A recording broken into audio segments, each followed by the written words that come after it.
Salam Kupi Rumpi. Sahabat Kupi Rumpi, kumpul inspiratif tidak sekedar hanya ngerumpi. Kali ini saya IG Live pagi-pagi setelah sholat subuh. Dan ini adalah IG Live yang sangat menarik karena memang saat ini kita melihat banyak orang yang tetap berdiam di rumah. Dan kebiasaan-kebiasaan berdiam di rumah ternyata menciptakan kebiasaan-kebiasaan baru. Kita lihat sekali banyak orang-orang yang malah akhirnya ketika work from home mereka bisa bangun siang, tapi ada yang benar-benar bangun pagi dan mengubah kebiasaannya. Dan kebiasaan itulah yang pada akhirnya membuat seseorang akhirnya menciptakan sebuah kehidupan yang baru. Saya kemarin ikut dalam sebuah diadakan oleh Bapak Tandi Santoso, yaitu Innovate or Die. Jadi kalau kita tidak berinovasi, maka kita akan mati. Dan menariknya adalah beliau banyak bercerita kepada kita tentang bagaimana mengubah kebiasaan-kebiasaan di tengah pandemi, dan itu akan menciptakan sebuah kehidupan yang baru yang akan menentukan kita akan bertahan atau kita akan tertinggal, mungkin akan mati. Nah, telah hadir bersama saya Bapak Tandi Santoso. Halo, selamat pagi Pak San. Selamat pagi Mas. Ya, saya kali ini pagi-pagi kita udah IG Live. Saya baru selesai IG Live dengan Pak Made Buku lagi. Wah. Jadi jamnya Bali jadi. Betul. Kita ngobrol tentang habit ya Mas, silakan. Betul. Seru sekali Pak San. Tadi saya kan pagi-pagi setelah sholat subuh saya lihat IG ternyata Bapak live gitu ya. Kemudian juga termasuk saya dapat WA dari Bapak materi-materi kemarin ternyata juga pagi-pagi.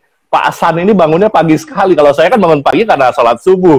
Pak San kemarin bercerita ada sebuah kebiasaan baru yang Pak San lakukan di pandemi begini, Pak San.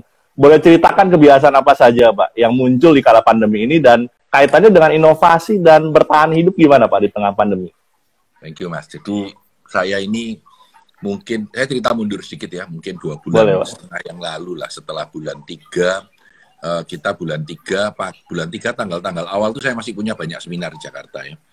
Lalu bulan 3 pertengahan tuh harusnya ada seminar, dan mulai dari bulan 3 pertengahan sampai sekarang, jadi bulan 4 pertengahan, bulan 5 pertengahan, sekarang sudah bulan 6, 2 bulan setengah ya, sudah 2 bulan setengah. Itu semua di cancel. Jadi semua proyek kami training tuh di cancel ya. Mungkin saya pribadi punya lebih dari 500 juta punya training yang tercancel semua total habis. Wow. Di awal itu saya frustasi, bukan frustasi lah ya, sedih ya. Waduh kok seperti ini ya, ini kayak apa? Dan pada saat itu kan baru lockdown di China ya. Kalau Anda ingat itu Chinese New Year, jadi Januari akhir gitu. Saya mesti merasa Indonesia lewat lah, nggak ada masalah kayak dulu SARS dan lain-lain. Begitu kena gitu shock, pertama kali shock. Waduh gimana ya? Terus bingung mau apa ya. Mungkin butuh 1 bulan barangkali ya, 1 bulan untuk mendapatkan clarity gitu. Clarity itu kejernihan pikiran. Oh ya udah, ini akan panjang ya. Dan kita harus berubah ya. Kan kita nggak bisa merubah pandeminya, kita nggak punya kuasa di situ. Ya udah, yang kita bisa rubah apa? Kegiatan kita sendiri. Nah, hari ini mungkin sudah 1 bulan setengah mungkin ya. Saya bangun tiap hari rata-rata jam 4, rata-rata. Jadi tadi jam 3. Rata-rata jam 4. Tadi jam 3, kadang-kadang setengah 5. Paling telat jam 5, Tapi regularly jam 4 ya. Tadi itu setengah 3 sudah bangun, terus tak tidurkan lagi. Tak lihat jam 3, wah tambah dipaksa-paksa, tambah pusing, bangun aja jam 3 bangun. Nah, yang menurut saya menarik adalah selama 1 bulan setengah ini, saya bekerja 2 kali lebih berat untuk penghasilan 30% dibandingkan biasanya. jadi ya, double ya, double effort ya Pak. Ini maaf, tidak menangis atau waduh kok gitu, enggak. Sama sekali tidak. Ya. Tetapi saya hitung penghasilan training dan seminar di bulan 4 itu hanya 28% dibandingkan tahun sebelumnya, di compare year to year, jatah saya. Dan bulan 5 ini mungkin 35% atau 40%. Ya. Yang menarik buat saya bukan itu, bukan duitnya. Tapi saya betul-betul merasa bahwa ini masa yang paling luar biasa untuk kita all out. Itu pikirannya. Sehingga saya merasa saya harus mempunyai kekuatan untuk mulai menjalani dengan bagus ya. Ini mungkin juga Mas karena usia ya, 59, walaupun kelihatan masih kayak 57 udah, tapi 59. 47 Pak. Saya merasa ayo harus jalan gitu. Jadi setiap hari saya jam 4 begitu sampai biasanya kalau nggak ada IG Live, nggak ada apa-apa, saya nonton training gitu. Jadi webinarnya INT, Training. terlalu masterclass, lalu sampai saya beli ini Mas, saya beli ini supaya kalau lagi treadmillan bisa lumayan gede screen-nya dilihat. Ini 4 juta cuman ya. Pasang itu liatin masterclass buat nonton. Soalnya kalau nggak handphonenya terganggu kan bisa masih terima telepon. Nonton ini buat nonton TV doang dan tidak terganggu oleh interupsi gitu ya. Saya mikir ya sudah, kita harus memperbaiki diri gitu. Jadi mulailah saya membentuk beberapa habit-habit baru. Jadi contohnya ya tadi bangun pagi jam 4 ya. Terus setiap ada senggang saya isi dengan sesuatu. Itu keharusan. Jadi kalau saya senggangnya lebih dari 20 menit, 30 menit, saya isi sesuatu. Tadi makanya saya bilang, ayo Mas kita IG live gitu. Iya. Dan ini memang sangat eksidensial sekali. Memang karena saya sering diskusi dengan Pak Hasan dan ini adalah udah kita diskusi di IG live dan ini satu kebiasaan yang baru. Pak Hasan padat sekali malah hari ini Pak ya. Super padat. Jadi tadi sudah IG live setengah jam, sekarang dengan Bapak setengah jam kurang lebih, lalu nanti jam 6 sudah Zoom dengan orang, lalu jam 9 saya seminar ya untuk private company sampai jam 12. Jadi saya dengan Pak Andi nanti sampai jam 12. Selesai jam 12 saya selesai, lalu jam 2 sampai jam 4 itu kebetulan anak buah saya Mbak Sally dia akan sharing tentang sosial media, tentang IG itu kayak apa dan lain-lain gitu ya untuk tim kita internal. Itu juga menarik Mas. Jadi kalau mau ikut boleh jam 2 nanti. Boleh. Jam 2 ya boleh. Tentang bagaimana IG live itu jalan dan lain-lain. Jadi nantinya akan kita jadikan sebuah materi di teachable kita gitu ya. Itu sampai jam 4. Dan jam 4 saya janji IG live dengan Mas Huda gitu. Jadi dari yang udah di Surabaya ya. Ya udah itu sepanjang hari ini gitu. Nah, mulai besok keren. Saya cuti. Oh, lockdown, Pak. Saya cuti seminggu. Jadi tanggal 1 seminggu full. Tanggal 6 saya tidak mau terima tamu, saya tidak mau meeting, saya tidak mau seminar, saya tidak mau kerja dalam arti kerja sama sekali. Termasuk IG live dan stalking IG. Nah, itu mungkin karena buat relax aja, jadi bukan kerja. Karena saya sedang mengambil conference. Jadi saya mengambil conference di ATD. ATD itu di Amerika. Sebenarnya tahun lalu saya mau berangkat ke sana ya bulan-bulan 5 itu terus nggak jadi. Ternyata mereka pakai Zoom gitu. Udah aku melok. Gitu, ya. Bayar $500 kurang lebih untuk 5 hari. Tanggal 1, 2, 3, 4, 5. Ya 5 hari. Nah itu jamnya agak terbalak-balik dengan jam Amerika. Nah tanggal 2-nya, kebetulan tanggal 2-nya, aku ikut juga conference dengan Gallup Summit di Omaha. Jadi 1 hari penuh. Jadi tanggal 2-nya no bro sudah. 5 hari tambah 1 hari Pak ya. 45 2-nya saya pakai untuk kegiatan lain. Ya. Tanggal 4-nya saya ikut summit conference dengan Sandler di Amerika juga. Jadi ini numpuk juga, 4 dan 5-nya numpuk. Jadi saya selama seminggu itu punya 3 international conference yang bareng gitu. Jadi ya pasti akan sibuk. Dan kalau nggak ikut ada rekamannya. Jadi pasti akan terisi rekaman sibuk ya. Ya kalau ada emergency meeting 1-2 saya ikut. Tetapi secara prinsip saya nggak mau diganggu gitu, nggak mau diganggu. Jadi kalau IG ini kan relax sebetulnya. Relax, santai. Ya gitu. Tapi kembali ke kegiatan rutin menurut saya simple aja kok. Kerja lebih keras, terutama yang strategik ya di masa pandemi supaya kita nanti bisa emerge menjadi lebih baik setelah selesai. Mungkin itu. Iya. Tadi ketika Pak Hasan menerima sebuah kenyataan, ada pandemi ini, kemudian banyak proyek-proyek yang akhirnya tertunda, clarity, Pak. Bapak bisa menemukan cepat clarity, tapi kan tidak semua orang bisa menemukan cepat clarity, Pak. Ada saran bagaimana buat orang-orang yang sampai sekarang belum menemukan clarity, Pak? Ya, jadi kalau sederhananya, apa yang kita sebut dengan deep thinking, berpikir dengan dalam, ya. Jadi itu mungkin Anda harus luangkan 1 hari atau 2 hari, gitu ya, terus dipinggirkan semua urusan yang tidak penting, lalu mencoba diam sendiri, ngambil kertas sama pulpen, lalu nyoret-nyoret sambil tenang, gitu ya, mikir-mikir, gitu ya. Mungkin saya nggak punya cara yang lebih bagus sih. Ada orang yang bilang meditasi, saya nggak tahu ya. Tapi buat saya sebenarnya clarity itu lebih jelas ketika mungkin juga di antara tengah saya nonton CNN, baca mana terlalu banyak informasi, lalu mulai pelan-pelan masuk ke kita bahwa ini tidak akan selesai cepat gitu ya. Kelihatannya 6 bulan itu paling sedikit ya. New normal ini saya coba bilang new normal itu sekarang, next normal itu yang akan datang. New normal ini new normal dan next normal. Next normalnya nanti setahun lagi ya. Nah, saya mencoba mikirkan dua itu ya. Tentu ada yang optimisme kita bulan 8 nanti mungkin sekolah udah mulai dengan protokol-protokol baru segala macam. Oke ya, oke, enggak apa-apa, itu sesuatu yang menarik.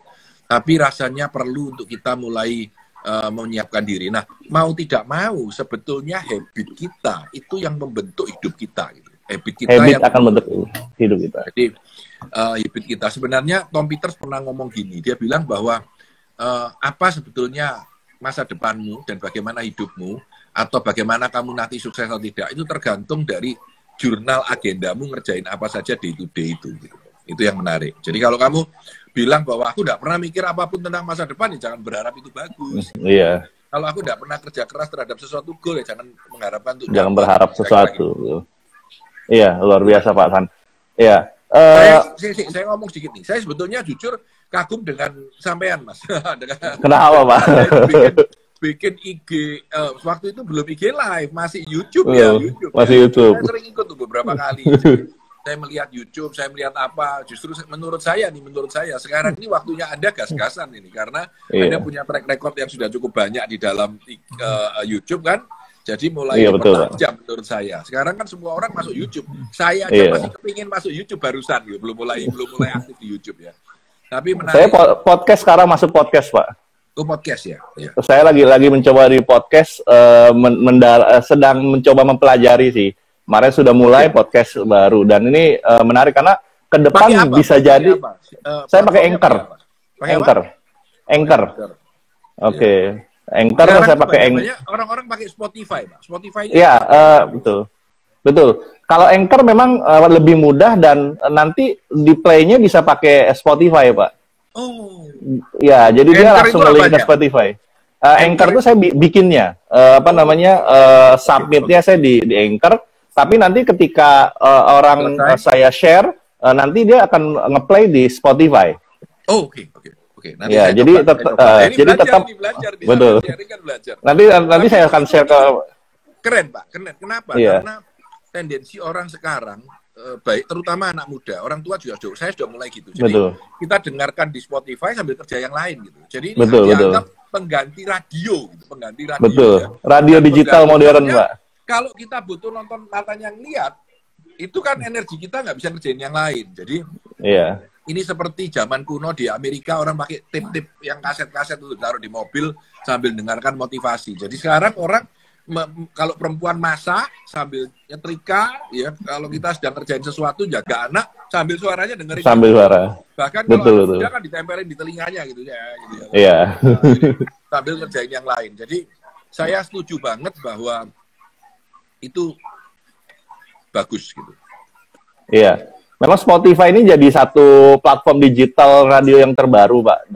Akan jadi karena bahkan saya melihat YouTube itu memang tetap akan jadi sebuah hal yang populer dan sangat baik. Tetapi kadang sekarang banyak YouTube itu hanya sekedar mengejar kontennya pun banyak yang konten ngawur, Pak.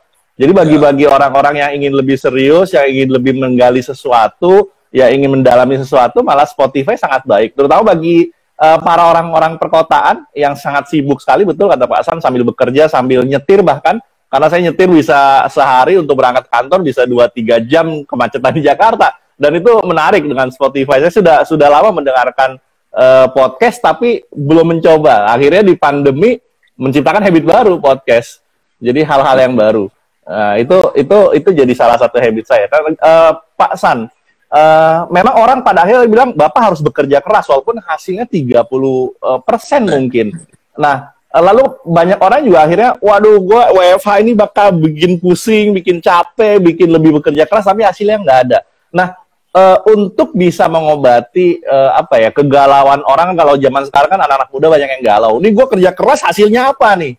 Ada hal yang bisa di-share untuk mereka, apa sih manfaat kita bekerja lebih keras, walaupun mungkin hasilnya tidak sekarang? Ini, ada 2 isu yang saya ingin sharing. Yang pertama adalah kalimat sederhana yang diyakini banyak orang bahwa proses itu tidak akan mengkhianati hasil. Itu satu. Proses tidak akan mengkhianati hasil. Okay. Jadi apapun yang kita kerjakan dengan serius saat ini pasti akan berbuah. Apakah berbuahnya sebulan lagi ataukah 2 tahun lagi, itu kita nggak tahu. Tetapi itu pasti akan berbuah. Ya, Anda menanam kok, pasti nanti akan berbuah. Itu pikiran pertama dulu. Pikiran kedua adalah kerja keras pun harus kerja keras yang tepat. Itu pikiran kedua. Jadi yang punya dampak gitu. Jangan bekerja keras terus pokoknya apapun dikerjai, tapi maaf, bodoh-bodohan gitu. Itu problem. Bodoh-bodohan. Kerja keras aja. Kerja kerasnya harus cerdas juga. Cerdas. Atau kita sebut kalau mau agak bahasanya bagus, strategic doing. Wah, strategic doing. Oke. Sajane ya enggak lah. Komputer sekali. Strategic doing. Jadi kita harus atau bahasa lainnya agile action. Kelihatannya biar agile action. Gitu, orang-orang itu kan biar kelihatan keren, Pak ya. Tapi intinya sebenarnya cuma ya kerja keras yang bener lah gitu, yang tepat guna lah intinya gitu. Jadi menurut saya itu yang penting. Jadi jangan sekedar contohnya begini, contohnya. Saya mencoba bikin teachable, ya kan. Nah, ketika kita bikin teachable, saya tahu ini bahkan energinya banyak segala macam dan mungkin yang nonton cuma sedikit, tapi saya menabung ini ya. Begitu saya selesai 6 bulan, teachable saya sudah punya 50 konten bagus-bagus gitu. Saat itu kita bersaing. Yeah. Ya. Jadi apa yang saya tanamkan itu punya jangka panjang gitu.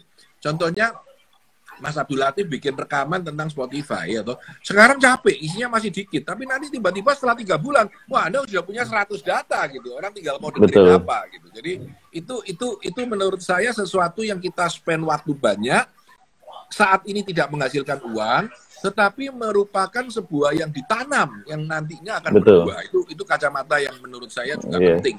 Nah, menyadarkan orang itu yang paling susah, Mas. Itu yang paling susah. Jadi ada salah satu anak perusahaan saya di mana saya join itu pertama-tama juga begitu. Jadi dia galaunya lebih panjang lah kira-kira ya. Galau lebih banyak, parity lebih lama. Bulan selesai clear jalan, mereka masih bingung gitu. Jadi akhirnya saya ajak Zoom meeting hampir semua karyawannya, lalu saya ngomong dengan memberikan semangat kepada mereka. Dan akhirnya sekarang mereka berubah 180 mulai jalan gitu. Nah, sharing saya adalah begini.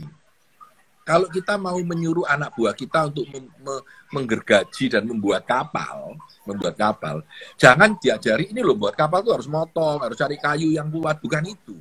Yang kita harus share dengan mereka adalah betapa indahnya laut, betapa nikmatnya petualangan adventure, betapa hebatnya pengalaman di sana, betapa indahnya pergi ke tempat baru, dan kita buat mereka ingin melakukan itu. Nanti mereka akan buat kapal sendiri, Pak.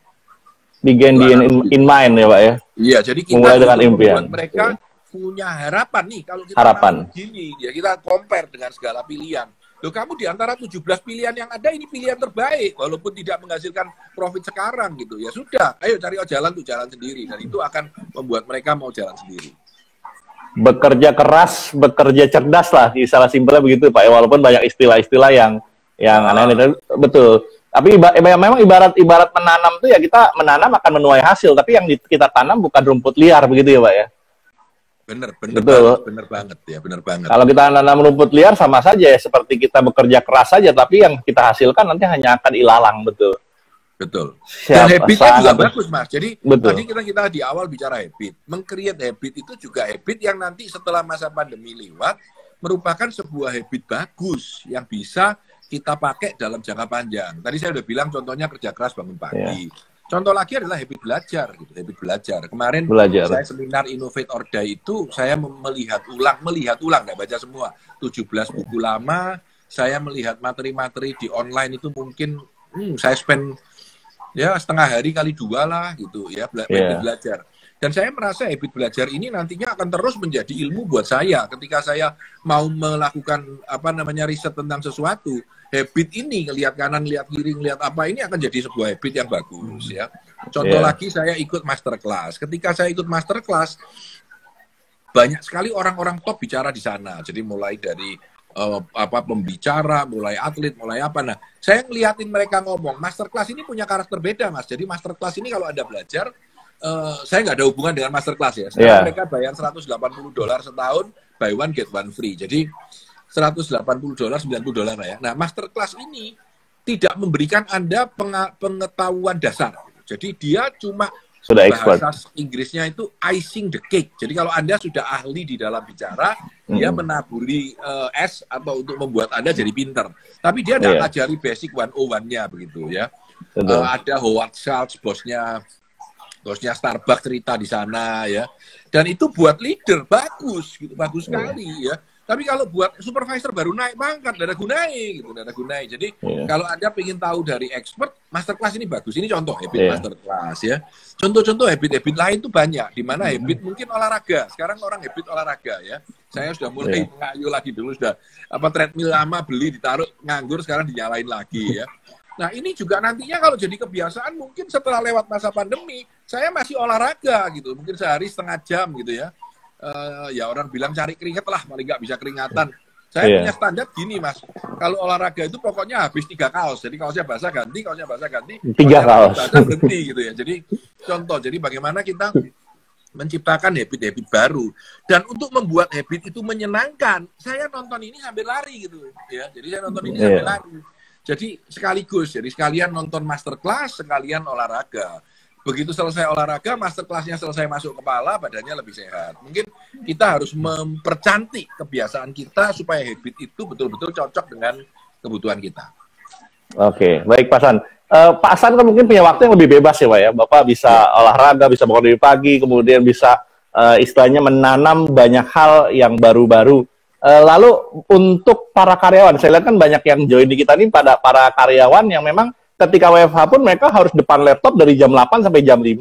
Belum lagi tugas malam hari. Nah, ada saran nggak, tips dan trik untuk mensiasati bagi mereka yang para karyawan menghadapi pandemi dan tetap harus bertumbuh dan menciptakan habit yang baru yang lebih efektif, Pak? Ya, kerja ada saran buat para karyawan. Kerja lebih kelas ya. Tapi gini, Mas, ya gini.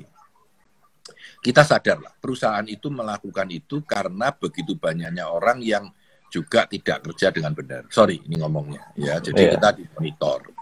Tetapi kan, sampean kayak nggak pernah SMA aja, kan bisa ngetek gitu, atau di kanan meeting, di kiri kerja yang lain, gitu ya kan ya. Videonya di-off-kan, gitu. Ini ngajari yang buruk, ya. Mas lagi ngapain gitu ya? Oh lagi ngerjain proposal Pak gitu. Padahal di sini mungkin mainan sama anaknya, mainan kafe gitu.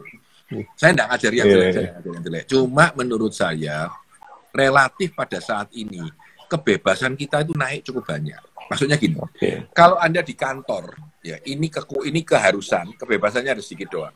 Sekarang kita di rumah, ini yang diharuskan, kebebasannya itu lebih lebar. Lebih lebar ya. Sudah kita mengirit waktu, nggak usah berangkat dan pulang yang 2 jam tadi. Betul. Ya kan? Nah, ya memang kita sekarang punya kerjaan ngurus anak gitu ya. Tapi kita punya itu gitu ya. Sehingga kita lebih bisa punya waktu yang menjadi kewenangan kita. Jadi waktu yang bukan diimpos oleh company. Nah, di dalam waktu yang menjadi kewenangan kita untuk memanage, disitulah kemerdekaan waktu kita harus kita maksimalkan. Mungkin itu sih pikiran saya. Iya, bagi-bagi porsi, karena sebenarnya kita untuk aktivitas rutin kantor sebenarnya kita sudah punya satu pattern, suatu pola sendiri. Tinggal kita mengisi pola-pola yang perjalanan waktu yang biasa kita gunakan. Yang sudah ada di kantor itu tidak usah mikir kan. Jadi tinggal betul. Dikerjain. Nah, sehingga otomatis energi kita atau kemarin kalau dalam salah satu IGTV saya bilang spotlight kita. Spotlight kayak kalau di panggung gelap ada satu lampu dinyalakan, kita ngelihat titik itu saja. Sehingga perhatian kita di situ karena lainnya nggak diperhatikan. Sama, kita dalam kehidupan begitu. Otak kita memperhatikan yang mana. Jadi kita harus memilih spotlight yang mana yang cocok buat kita. Ya. Di luar dari rutinitas yang bisa kita kerjakan tanpa perlu mikir. Iya. Setuju, Pak. Jadi hal-hal baru saya banyak terinspirasi dari Pak Hasan. IG Live saya sudah mulai, kemudian Spotify saya sudah mulai. Teachable saya sudah punya akunnya, Pak. Jadi ketika melihat Pak Hasan, saya lihat di Art of Happiness, kemudian Leadership 101 punya Pak Hasan, saya bilang ini apa nih ya, Teachable. Coba saya lihat dan saya bikin langsung, karena saya punya sekolah komunikasi.com dan itu adalah platformnya blog. Nanti saya akan coba bikin, kalau saya sudah selesai S3, saya mau bikin fokus pada komunikasi nanti. Sekolah Teachable untuk komunikasi.com. Saya sudah bikin itu, Pak. Jadi investasi jangka panjang, jalan juga ya. Betul, jangka panjang. Sekarang baru berbuah 1 tahun lagi, 2 tahun lagi. Betul. Anda bayangkan, Anda sudah lulus S3, Anda, ini malah saya yang belum mulai, Pak. Pak Hasan yang harus belajar terus seminar. Anda menjadi nantinya mungkin profesor atau pengajar, Anda sudah punya data yang begitu banyak. Dan orang lain mau mengejar Anda capek, Pak. Karena kerja itu 1-2 tahun gitu, ya toh. Jadi Anda sudah punya data yang sudah jalan dan itu akan menjadi keren banget ya. Karena kita punya, kenapa saya bikin teachable? Karena nanti 6 bulan lagi ketika saya mentraining orang, saya bisa bilang, kamu selesai trainingku punya 2 bulan waktu atau 1 bulan gratis untuk mengakses ada 20 materi saya. Wah, mereka otomatis dengan senang akan, kita punya advantage dibandingkan trainer lain. Ini contoh aja. Jadi itulah yang disebut dengan habit yang menciptakan hasil dengan cara kerja smart work ya, yang kedepannya punya dampak positif. Iya. Termasuk saya melihat Pak Hasan nih sering bagi-bagi materi. Udah gampang saja bagi materi. Seminar langsung bagi materi. Kan banyak orang pemateri itu mengkeep materinya biar ini adalah senjata saya. Ada apa rahasia Bapak selain untuk promosi ya Pak? Ya kan kayak teachable biar orang lihat dulu gratisan gitu. Selain itu apa ya Pak motif dibalik bagi-bagi materi, sharing kayak gini Pak? Ketularan dari orang yang saya sangat hormati, namanya Tom Peters. Tom Peters. Tahu. Jadi Tom Peters ini mungkin 20 tahun terakhir saya ngikuti dia. Dan yang menarik 2 hari lalu malam-malam saya dengerin dia live Pak, pakai Zoom. Sudah tua banget, sudah 77 tahun ya. 70 ya, udah tua. Waktu dia umur 60, 17 tahun lalu, saya beli bukunya. Judulnya 60. Pas dia ulang tahun ke-60 dia keluarin gitu. Masih ada. Jadi ada satu hal yang penting ya.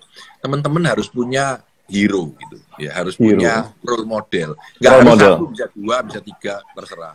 Saya punya role model di dalam dunia pembicara atau ngajar, itu Tom Peters. Ya. Tom Peters. Saya selalu melihat gayanya dia, tanpa sadar ketularan sebagian. Ada 2 isu. Isu pertama adalah, begitu Anda lihat dia hebat, kamu nggak mau mengejar dia. Walaupun nggak bisa sampai sini.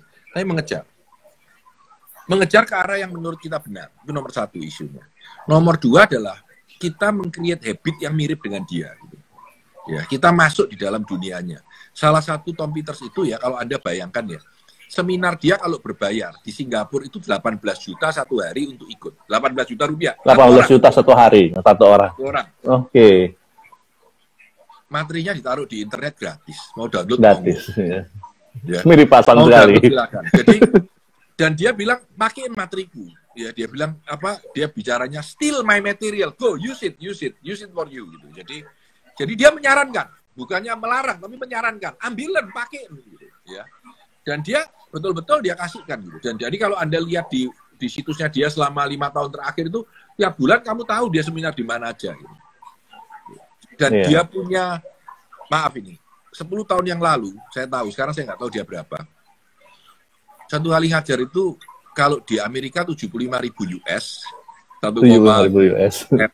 Ya. Kalau dia keluar negeri 100.000 US, plus tiket first class dan hotel bintang 5. Jadi ya kamu harus bagus untuk bisa begitu. Gitu. Jadi itu yang juga menginspirasi saya bahwa kita itu harus melakukan yang terbaik, karena jarak antara yang terbaik dengan yang biasa itu sangat besar. Sangat besar. Coba pikirkan ya, ini Mont Blanc, 4 juta lah. Pulpen murah. Bedanya berapa? Institut Asia gratis. Iya, gratis. Jauh sekali. Rp5.000 ini paling kalau beli. Ya. Saya nggak tahu lah pasnya berapa. 5 juta, 4 juta. Beda berapa jeda ini? Ya. Tas biasa berapa? 1 juta. Louis Vuitton berapa? Louis Vuitton. Hermes berapa? Hermes. Miliar. Jadi kalau kita tidak naik ke ujung, ya, persaingan di bawah itu berdarah-darah luar biasa. Jadi kita harus fine tune diri kita supaya persaingan kita naik di atas, gitu. Ya. Dan itu tentu tidak mudah. Gitu. Mungkin itu pikiran saya aja. Siap, luar biasa Pak Hasan. Saya ingat ketika banyak orang marah-marah Pak pesulap yang gara-gara ada orang yang mengungkap trik sulapnya, banyak pesulap hebat malah bilang, tidak apa-apa, ungkap saja semua rahasia sulap. Dengan demikian saya akan terpacu untuk menciptakan trik-trik sulap yang baru. Mungkin begitu kali Pak Hasan ya. Kebetulan satu hal. Jadi itu namanya The Mask Magician, orang magician. The Mask Magician, betul. Magician bertopeng. Iya. Oke, saya tutup ya Mas, bentar lagi karena siap. Acara lain. Oke, Pak Hasan. 2 menit terakhir saya sharing dengan teman-teman. Jadi kita itu betul-betul sekarang punya freedom, kebebasan total untuk menentukan arah hidup kita ke depan mau apa, ya kan? Nah, kita punya banyak pilihan. Kita boleh rileks saja, kita boleh leha-leha, kita boleh ya asal kerja kenapa. Tapi kebetulan sekarang ini kita benar-benar punya kesempatan untuk kerja gila-gilaan yang bisa membawa hasil yang beda untuk masa depan kita. Biasanya tidak ada. Kenapa tidak ada? Karena semua orang sudah hebat kok, manajermu kayak apapun ya tetap manajermu, kamu di bawah tidak bisa apa-apa. Tapi sekarang semua balik ke ground zero, semua harus di rumah, ya toh. Mungkin bisnis Anda terdampak sedikit, mungkin bisnis Anda terdampak besar. Tapi yang paling kunci cuma satu sebenarnya menurut saya, yaitu kemauan kita dengan cara yang benar untuk membangun sebuah kebiasaan baru yang akan membawa kita menjadi lebih sukses pada masa setelah pandemi. Luar biasa. Terima kasih banyak Pak San. Terima kasih pagi-pagi sudah bersedia join. Dan habit seperti sebuah tanaman yang kita tanam. Tergantung kita bagaimana menanamnya dan bagaimana merawatnya. Thank you Pak San. Dan terima kasih banyak. Siap, terima kasih banyak Pak San. Baik, terima kasih banyak rekan-rekan semua yang sudah join. Dan ini adalah Eagle Live yang sangat menarik sekali dengan seorang inspirator kita, Bapak Tandri Santoso. Dan lagi-lagi, mari kita menanam kebaikan, menanam sesuatu yang produktif. Hasilnya tidak mungkin tidak hanya saat ini kita tuai, tetapi juga hasilnya akan kita bisa tuai 1 bulan berikutnya, 1 tahun berikutnya, 2 tahun atau kapanpun, yang pasti akan bermanfaat. Terima kasih banyak rekan-rekan semua. Salam Kupi Rumpi, kumpul inspiratif, tidak hanya sekedar ngopi atau ngerumpi. Terima kasih, selamat pagi semuanya.